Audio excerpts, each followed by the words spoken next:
Olá, irmãos!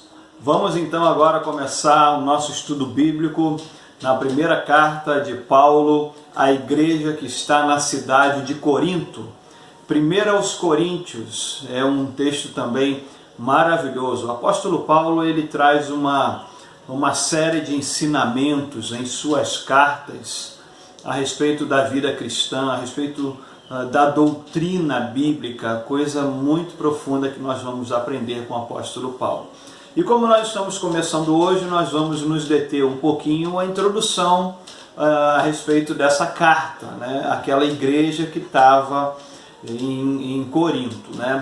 Corinto foi uma cidade que ela era uma cidade importante no Império Grego, né? Então no ano 146 a.C., né, quando Roma, então o Império Romano subjuga o Império Grego, essa cidade é destruída, né? E ela fica durante 100 anos destruída, completamente arruinada, e aí 100 anos depois, já no ano 46 antes de Cristo nascer, o imperador Júlio César reconstrói, porque via nessa cidade um ponto estratégico comercial, né? Corinto, né, hoje ali no sul da Grécia. Corinto é um istmo. O que é um istmo? Istmo é algo, uma faixa de terra igual a uma ilha, só que ela tem uma passagenzinha que liga o continente, né? A ilha é toda cercada de água. O istmo não, ele tem uma passagenzinha de terra. E isso era muito importante naquele período, porque ao longo do mar Mediterrâneo e o acesso ali ao mar Egeu, essa volta ao sul era um tanto quanto perigosa. Então o que as navegações faziam? Elas paravam no porto em Corinto, descarregavam os navios e atravessavam o istmo via terra, né? Via animais, carruagens, para o outro porto do outro lado, para evitar pegar aquelas tempestades no sul. Então o movimento ali era muito grande, a riqueza econômica da cidade ali era muito importante para o Império Romano, né? Nós vamos ver que era uma cidade cosmopolita, né? Numa das principais rotas comerciais ali do Império Romano. E no primeiro século, Corinto era uma das cidades mais importantes do Império Romano. E no segundo século, ela já era uma das cidades mais ricas do mundo. Era o maior mercado ali comercial e principalmente de escravos também.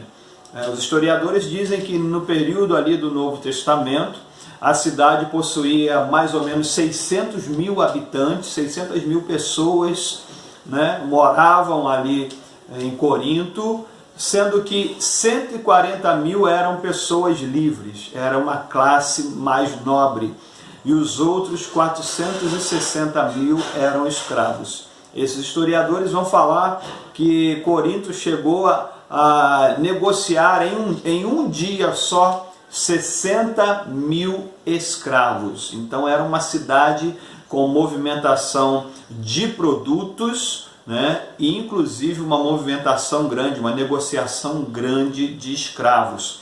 Por isso essa cidade era uma cidade estratégica para o Império Romano, né? Inclusive vai ser para Paulo também, porque ali vinham marinheiros e comerciantes do Oriente e do Ocidente. Corinto fazia essa passagem do Oriente para o Ocidente e vice-versa. E havia também em Corinto um lugar chamado refúgio, cercado dos refúgios. O que era isso? Para lá que eram enviados os escravos que não eram desejados, que não tinham boa aparência, porque lá eles seriam eliminados, né? Então, a barbárie naquela época, não pense que por ser uma cidade, né, cosmopolita, com muita gente importante ali, mas a escravidão naquele período era um negócio extremamente complicado né, abusivo e diabólico também. E para Paulo, essa cidade, né, ela acabou se tornando também, como Roma, acabou se tornando uma cidade estrategicamente muito importante para a expansão do Evangelho. Assim como Roma, Corinto também recebia gente de todas as partes do mundo. E quando as pessoas se convertessem, enquanto as pessoas estivessem se convertendo ali em Corinto, elas quando voltassem para as suas cidades, ou então quando iam os mercadores para outras cidades, os mercadores convertidos, eles também levavam o Evangelho. Agora, tem um outro problema, tem a questão também complicada de que pelo fato de ser uma cidade cosmopolita, de gente de todos os lugares, né, do Império Romano, de outras nações, era uma cidade extremamente idólatra, né? Muitas religiões estavam ali, religiões do mundo pagão, a religião romana, né, que adorava a deusa Roma, o Império Romano, e inclusive o imperador também eram adorados. Além disso, o Império Romano permitia que todo mundo adorasse o seu Deus da sua terra, desde que adorassem Roma e desde que adorassem o imperador. Então havia ali muitas religiões pagãs, era uma bagunça, né, de idolatria, religiões pagãs, negócios inescrupulosos, né, um antro de prostituição, uma cidade muito voltada para a prostituição. Você imagina já, desde o Império Grego, né, a cultura grega ela era abundantemente recheada de imoralidade, homens com homens, mulheres com mulheres. Então o apelo sexual, a sensualidade era algo muito evidente ali naquela cidade. Tinha o seu principal culto a deusa Afrodite, né, que era a deusa da beleza, né, que era considerada a deusa do amor e a deusa da beleza. Você imagina o que era isso, né? O culto a Afrodite. E o templo de Afrodite, ele refugiava mil prostitutas cultuais, que ficavam no ponto mais alto da cidade. Então, de longe, todo mundo via, era como um monumento central em Corinto, era o templo de Afrodite. E lá viviam 1000 prostitutas cultuais, e inclusive todas as mulheres da cidade, pelo menos 2 dias por ano, elas precisariam prestar culto a Afrodite, trabalhar lá nesse culto. E é óbvio, era um culto cheio de prostituição, era algo assim extremamente voltado para o sexo, né?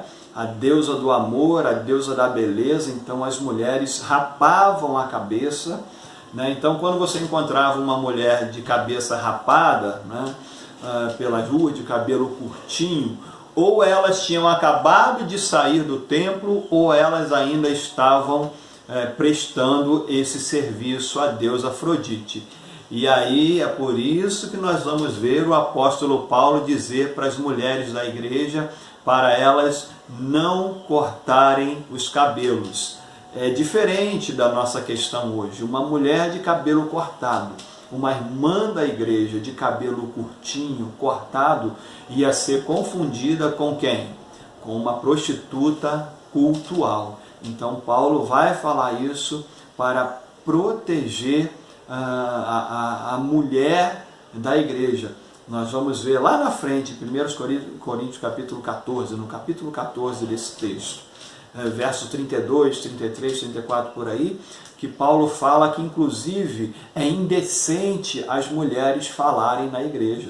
Hoje existem igrejas que a mulher não pode falar, né? Por quê? Porque é um texto bíblico. Mas por que Paulo fala isso para a igreja de Corinto? Porque havia uma confusão, um entendimento equivocado. Porque as mulheres que falavam era lá no templo de Afrodite.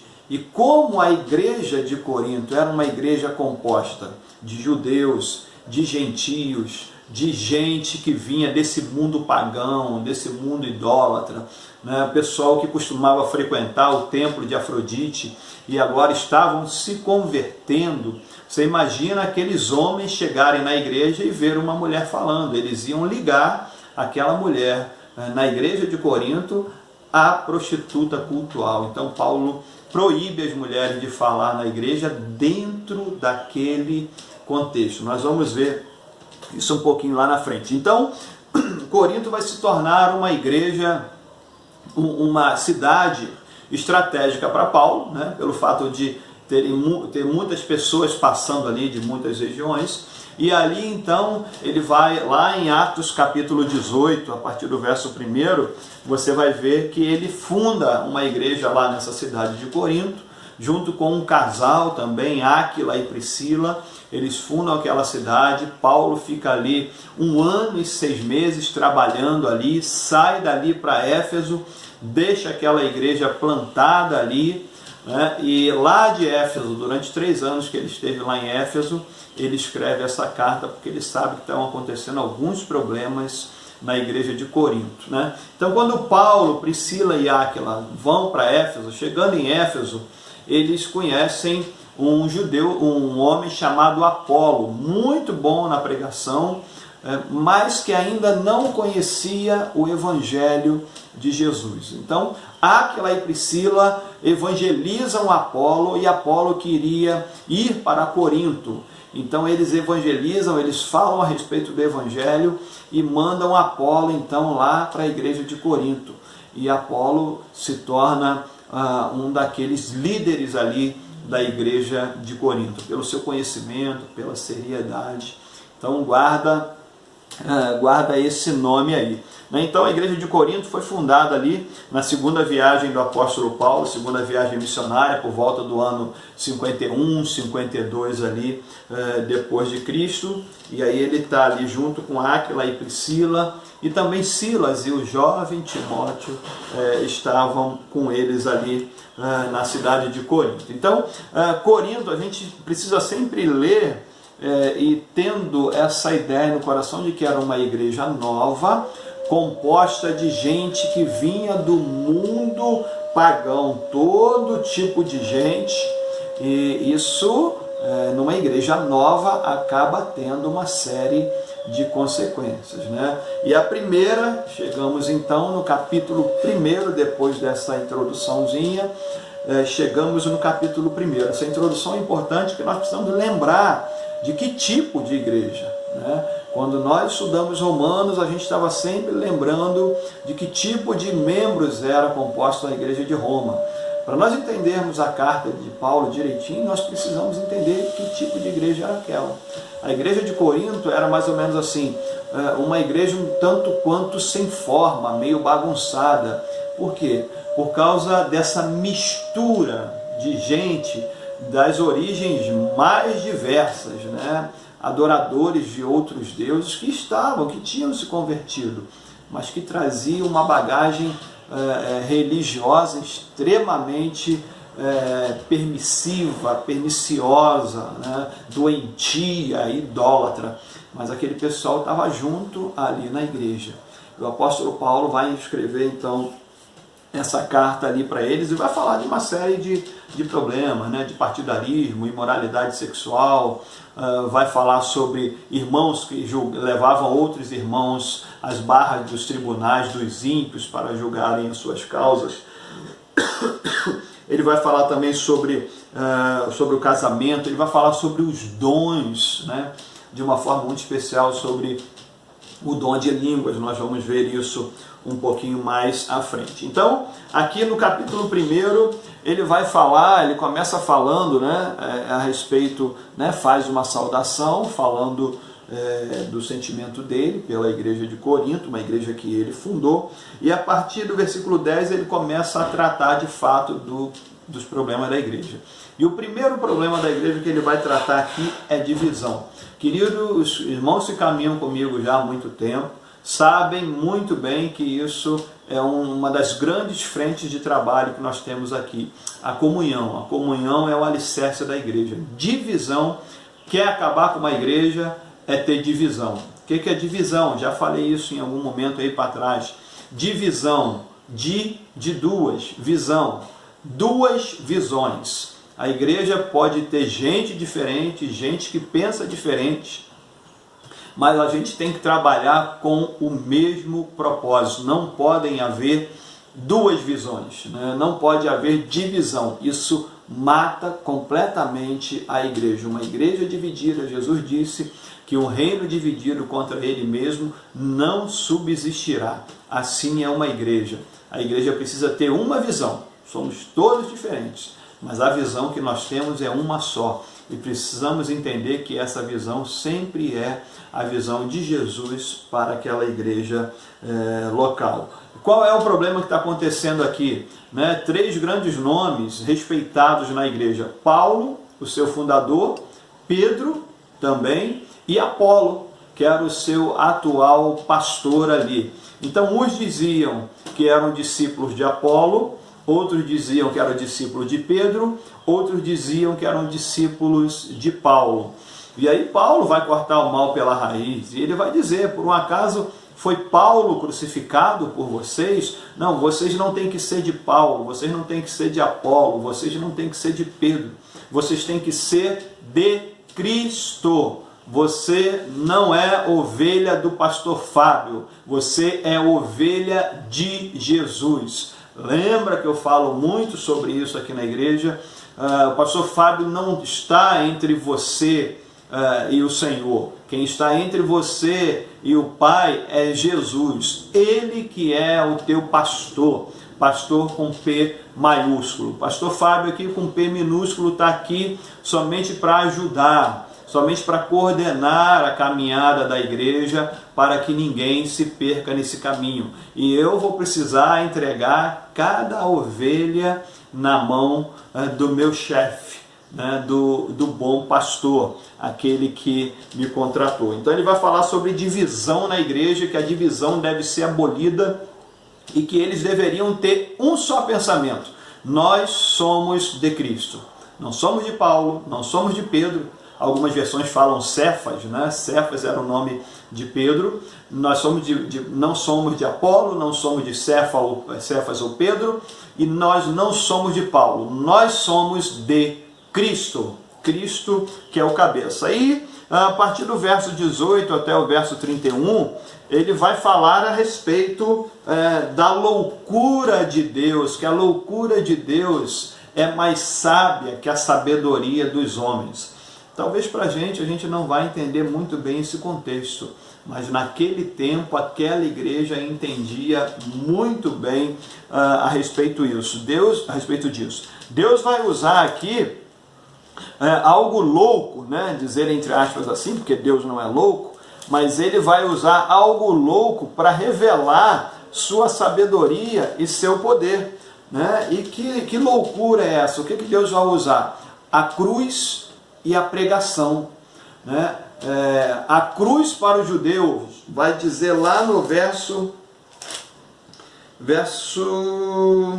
20, não,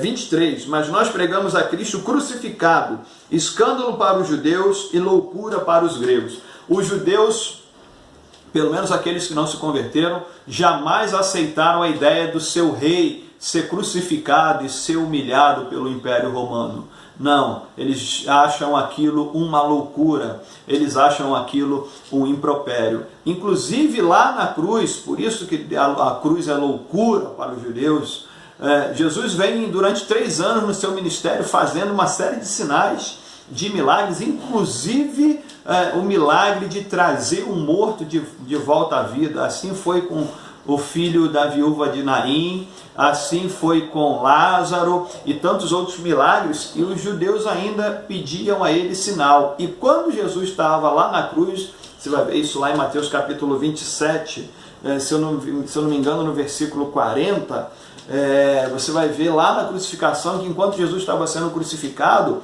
eles falavam o que para Jesus? Se tu és o Filho de Deus, desce da cruz. Eles ainda queriam um sinal, depois de 3 anos, Jesus operando milagres entre eles, né? E era loucura, a pregação era loucura para os gregos. Por que isso?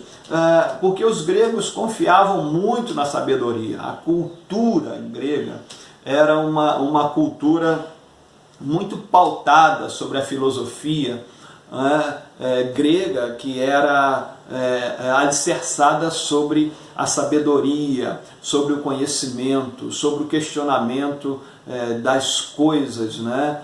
Da realidade ali presente. Então eles eram considerados um povo muito sábio, ainda hoje, né? São considerados aí um povo muito culto, né? Pelos seus filósofos, grandes pensadores aí, que até hoje tem impactado a mentalidade de muitas nações.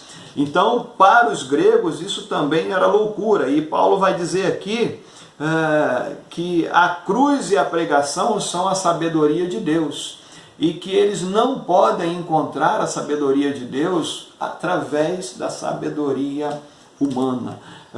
Paulo vai dizer aqui que Deus faz chacota da sabedoria humana, que a loucura de Deus é mais sábia que a sabedoria dos homens. Deus brinca com a sabedoria humana, elas são antagônicas. Isso Paulo vai dizer que fica muito claro na cruz. Deus faz algo louco na cruz que confunde os sábios, né?